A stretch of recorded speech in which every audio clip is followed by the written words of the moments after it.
खबर शामिल करते हैं डेरा इस्माइल खान से। अहमद अली राजपूत की रिपोर्ट के मुताबिक महकमे वासा की गफलत मानसून की बारिश ने कारकर्दगी का राज फाश कर दिया। निकासी आब का मसला शिद्दत इख्तियार कर गया। मकानात क्रैक होने का खदशा बढ़ गया। आवाम को पैदल आमदोरफ्त में भी दिक्कत का सामना। तफसीलात के मुताबिक मानसून बारिश से छोटा बाजार और मोहल्ला जात में बारिश के ठहराव पानी ने बाकमाल लोग लाजवाब सर्विस। महकमे वासा ने ईद उल अज़हा के दिनों में इमरजेंसी ड्यूटी निभाने के बाद लंबी तान ली है।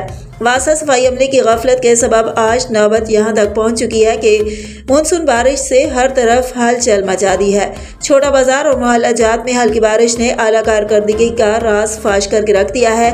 बारिश के ठहराव पानी से गरीबों के मकानात मुनहदम होने का खदशा बढ़ चुका है।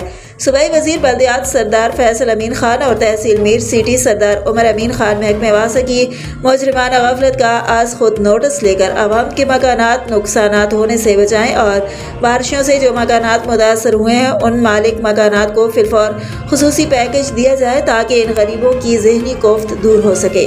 मज़ीद खबरों और अपडेट्स के लिए हमारे साथ रहिए।